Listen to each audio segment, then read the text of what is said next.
Dominic Steele, and imitate me as I imitate Christ.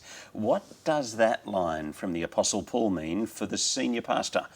We are back today with a friend of the pastor's heart, Peter Mayrick, and talking discipleship culture in the leadership team and the church as a whole.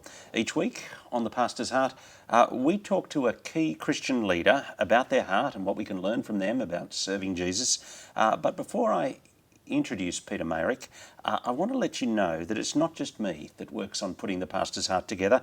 I work with Liam, with Hannah, Christina to film, edit, promote each episode, and at the moment there isn't enough set aside to cover their salaries, and so if you do appreciate the work that we're doing on the pastor's heart, you can support us by helping us to continue this ministry by becoming a Patreon supporter. Go to patreon.com/thepastor'sheart and you could donate $5, $10, $20 a month just to help us continue to do this each week. Now, Peter Mayrick from Sydney's Centre for Ministry Development, thank you so much for coming in. Dominic, thank you for having me. It's good to be here. Now, 1 Corinthians 11:1 and imitate me as I imitate Christ. But first, the pastor's heart and your heart and what God has been doing on your heart. Well, God's been challenging me in this area, actually. I'm confronted by Paul's nature of being totally sold out. You know, to live is to live is Christ, to die is gain. And I've been wrestling with what that looks like in my life. It's not enough to be a person working in the Christian field. It's the whole life. My children are looking at me and watching me, and they see my foibles, they see my flaws. So I've been challenged immensely by this. As part of my role is to challenge pastors, I'm getting challenged in this same area. What do your children see? Well, I like to see, so lately I've been wrestling with my personal devotion, and for a long period, that hasn't been a challenge. But just lately, starting the year... I mean, you've been one of the people who's encouraged me in this space. And this is the ongoing wrestle. And this is what has helped me recognise is everyone wrestles at different times. And so I want them to see me reading the scriptures. I want them to see me not just reading them, but praying there in the seat. And that's been a big thing for me. That's what I'm wrestling with at the moment. That's what's going on in my heart. As the year started being busy, by the way, and I read in the mornings, I get up and I leave early to get to my first appointment. How am I fitting in that personal devotion? And that's been my wrestle as I start the year. Okay. We do learn by imitation. Yeah. And we talk about this in terms of imitate me as I imitate Christ. But how does that impact not just... I mean, I notice people in our church, just the way they start their opening address to the Almighty. Yes. You know, it's copied off me. Yes. You know, and they've seen the way I start to pray and some of the things I pray about and things like that. But it's much, much wider than that, isn't it? It's much, much wider. I've loved this topic ever since I first went into leadership in the secular world and was trained as a young 22, 23-year-old in leading people. And as I've moved into working in church and I've grown up in the church, you can see that language is copied. There's a guy who you would know, I won't mention his name, who always says, in God's kindness. And I'll meet people and they say, in God's kindness. And I say, oh, you've worked with such and such. And you know that it's there. And it's a fantastic line and a reminder that God is sovereign. We copy, but we don't just copy the leader. We copy those who lead. And so in a church organisation, in fact in any organisation there are two levels of key copiers, if you like. We copy the leadership group and we copy those people who are most responsible for us. So in the business scenario, they're first line managers, they're team managers, and so you can have a managing director who sets a tone, but the tone of a team will be set by the sales manager or the project team leader or whatever it might be. In church, we have those same people, and the reason why they have, by the way, such influence is because the top leaders are often not accessible. We don't get to see how they live. We get to hear what they say from the front. But the middle managers, the people who lead the teams, we give them both proximity, we see them regularly, and currency, frequency. We see them regularly and closely. In church life, those people are often lay leaders. growth group leaders, Yep. Bible study leaders, whatever we And call ministry them. team leaders. And ministry team leaders. We're sitting in their lounge room or in a lounge room. We're sitting in an office together. So this is a really important issue for us. But of course, it's an important issue. Paul recognised it quite clearly. Before I go there, let me say, so when I first started learning about leadership, I was told, when you start to talk, Peter, people will watch the way you walk. This whole idea of walking the talk.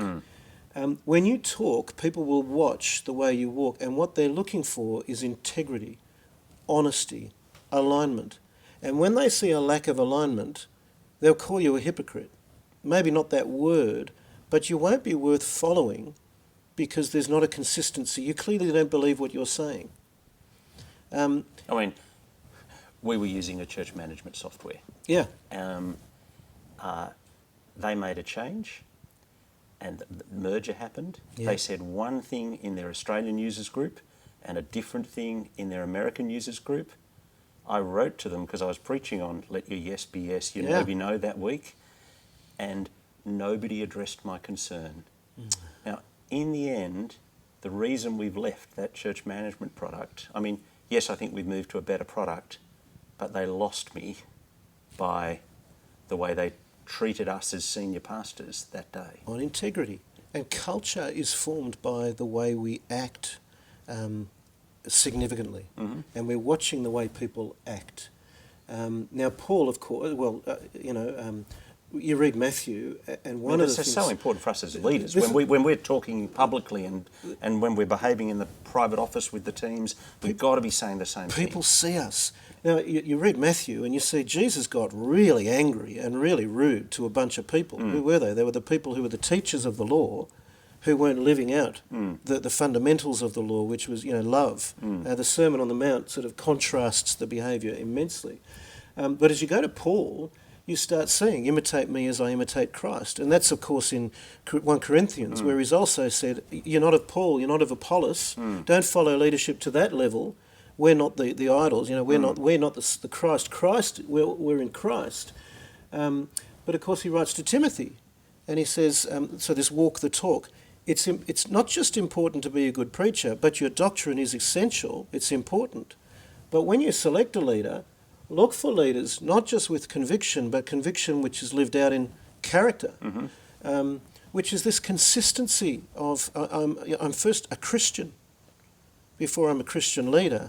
I'm a man of God. I'm under Christ, and that's why I love this line of Paul. To live is Christ, to die is gain.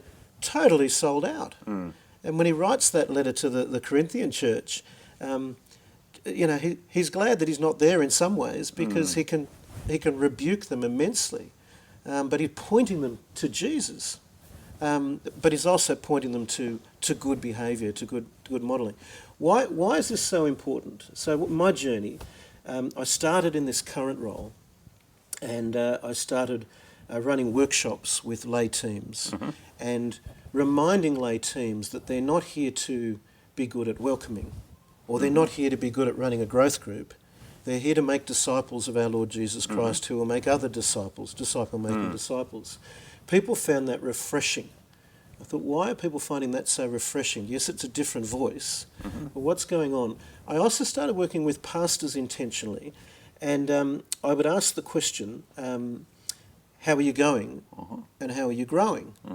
And that would be a helpful discussion because I'm talking to them.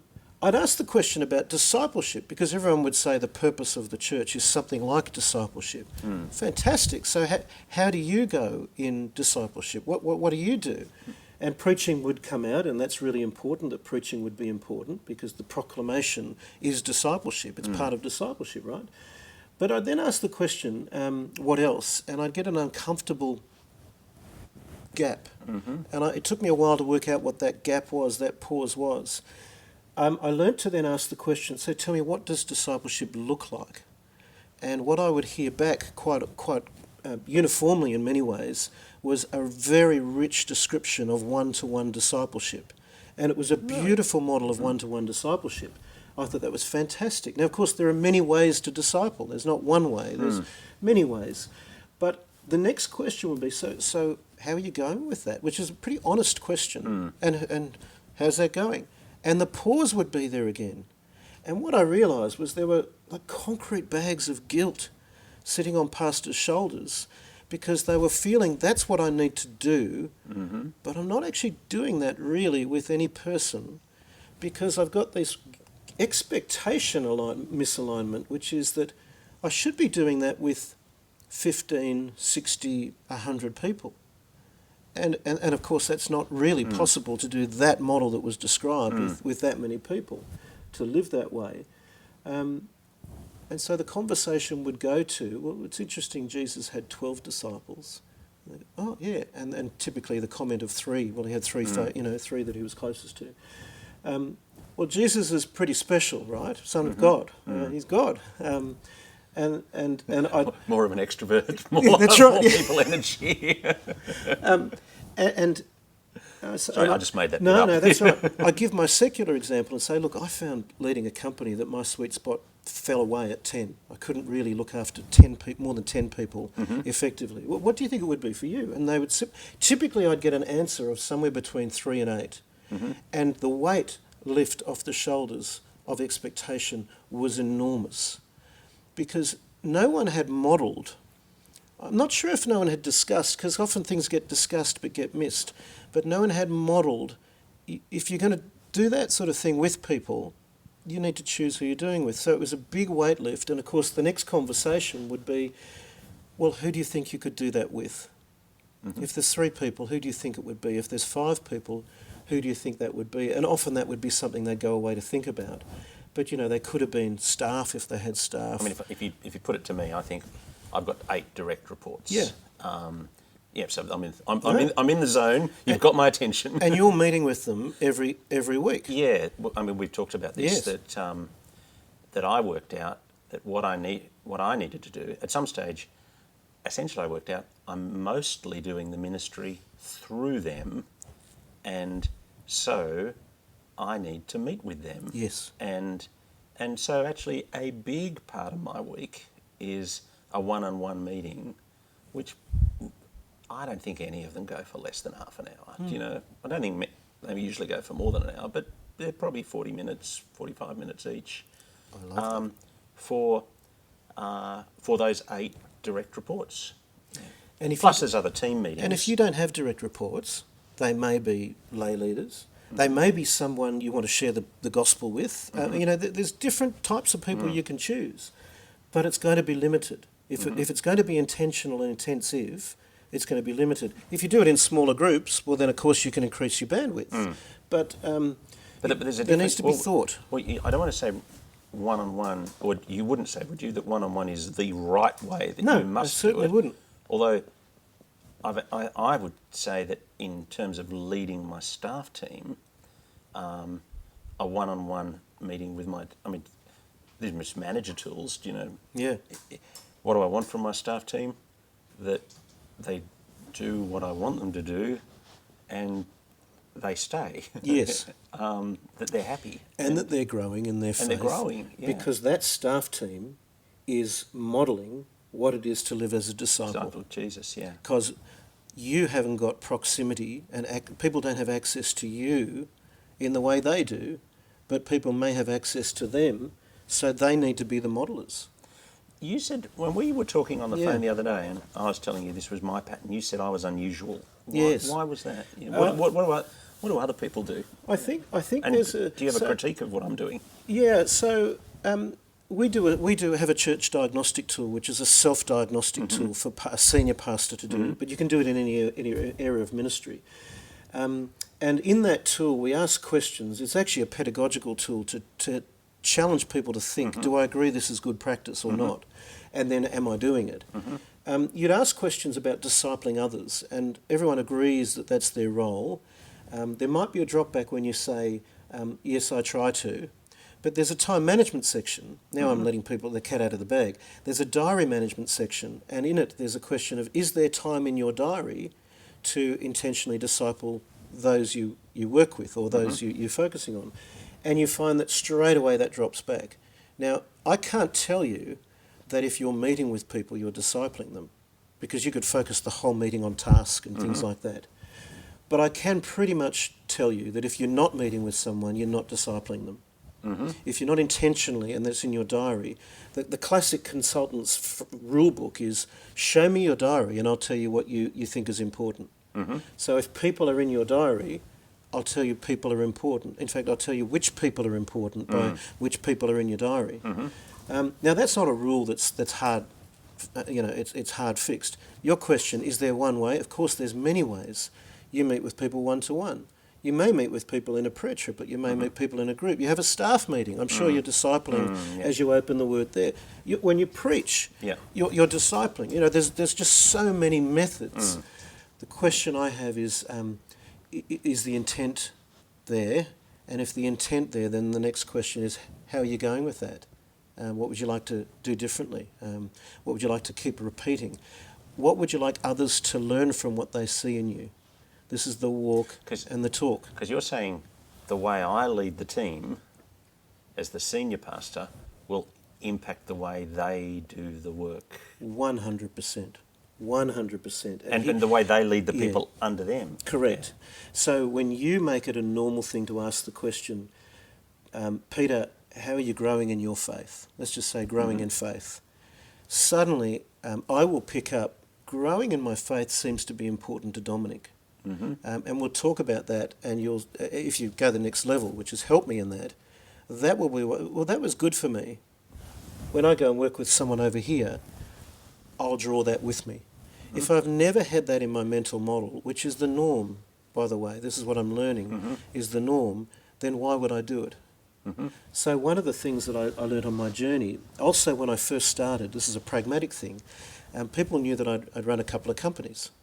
And they said, do you know, you've run a company, do you know anything about, and there were two things that always came up. One was running meetings, and the other one was delegation, which of course is just multiplication of ministry. I started doing the delegation training, and I would never train anyone in delegation without training them on the soft skills, which is basic coaching. And so what we do is we do coaching for half a day, and then half a day on delegation. And what I would do is I wanted to be really careful, because I'm the business guy. I don't want to tell you guys how to disciple. So what I'd do is we'd do this, and I'd send them away for 2 weeks, and we'd do a debrief on how the coaching went. When I was trained in coaching, in the secular world, you always coach the person first and then the task. To do otherwise is to reinforce the culture of task wins every time. Whereas people management culture says people, Now, step inside our world, we call that discipleship. That's an act of discipling. So what I would do was send people away. I would give them a piece of paper that had the 5 steps in sort of task-based coaching, and I'd just write on the top, discipling, because I didn't want to tell people how to disciple. They'd come back in 2 weeks, and I'd say, how did you go? And they'd tell me how great they went on the task. I say, but how did you go on the people piece? How did you go on the discipleship piece? And no one had done it. And what I realised was the mental models just aren't there. And so we're uncomfortable with getting into that serious conversation, which is the opposite of sold out like Paul. It's kind of, I'm a bit afraid to lean into that, even with the people close to me, who I would trial this tool with. So I started to have to spend time in that workshop to ask people, well, if you were to be discipling a person, or if you were to be encouraging a person in their faith, what might you ask? And now they have to leave the first half day with, these are the questions I would ask a person, and then I go into task. And it's not always done, but I now love running the coaching workshop, not simply because it's part of delegation, but what I know I'm smuggling in for people is a pragmatic methodology or a practical approach to start asking people basic questions about their faith, which was alarming for me up front, but now it's not, because I realise if you've never had that modelled to you, you don't start it. You don't learn. So we're creating an idea that this might occur. No one disagrees with it, by the way. Everyone wrestles with it. Most people, I shouldn't say everyone, most people wrestle with it. But most people wrestle with the idea of asking those personal questions. The biggest wrestle is, how might I start? So Dominic and I have been working together for 2 years, 1 year, and I'm embarrassed that I haven't asked this question. The great thing to explore in a workshop is people leadership in any way. There is always an opportunity to say, Dominic, I wished I'd been asking this question of you, and I just realised I should be. Can I start doing that from this point on? What would be a question I could ask you that would be encouraging for you in your faith? You know, that's humility and vulnerability, but it's also buying the person into the conversation. As a guy working with a pastor, I have to ask permission. Would you be okay if I asked you what God's teaching you from His Word? Yes? Okay, it's written down and I will. Basic things, but there's a fear of, well, it's deeply personal, right? Yeah, and I mean, just as you say that, one of the thoughts that goes through my mind is the power structure in the staff team. Yes. Between the I mean, as the senior pastor, you are ultimately the employer. Yes. And you're more comfortable asking, how did you go about doing your job? Yeah. And how did you go about this personal wrestle that you've got with the Lord Jesus? Yes. So it has to start with, did you give him permission to talk about that? So in the secular world, you know, I came back to Australia from overseas, to a world that was just messed up with how men and women work together or don't say certain things. And I had a woman I was working with, a direct report, who had a very difficult separation going on. And I had to say, but I had to, because to avoid it was to avoid who she is, and that this is important to her. And I had to sort of find a way to say, and I probably could have said it better, but I essentially said something like, I know you're going through tough times at the moment. We don't have to talk about it, but if it would be helpful for me to ask you a question, just let me know if there's a question I could ask you. And I had to put it on the table. If I go exploring into that, I'll be accused of doing things I shouldn't be doing. But to just leave it under the table is to say... To leave the elephant in the room that we're just avoiding. And to say I don't really care about what's important to you. Yeah, because they want to know that I care. That's right.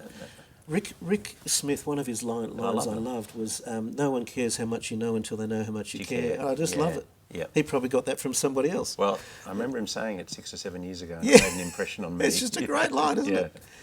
So culture is formed by, so culture needs to be both explained and observed. Culture needs to be, talked and walked, and that's what people catch.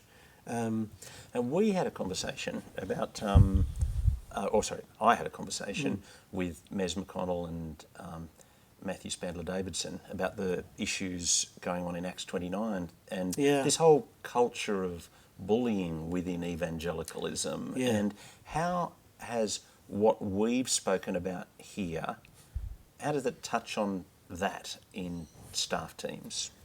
I think it touches on in staff teams immensely. Let's just assume that I'm passionate about serving the Lord and seeing the church do well in the Lord. It is so easy for me to, let's ignore narcissism, but it is easy to be selfish and think that it's about me. But it's even easier to think that it's all about the task, and to fail to recognise that God works through people. And so it's so easy in any organisation and in any leader to make our shared task more important than anything else.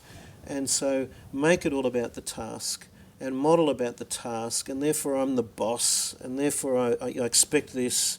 And as soon as you're in positional power, it's really easy to expect the person to respect positional power, to expect the person to respect my knowledge power, and forget that this is personal.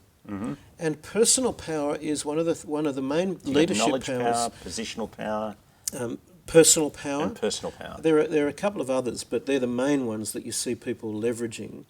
And you just have to remember that the most influential will be this interpersonal piece, the personal piece. So, yes, I've got knowledge power because I've done something you've never done before, so I know how to do it, or because I'm trained in theology to a different level to you.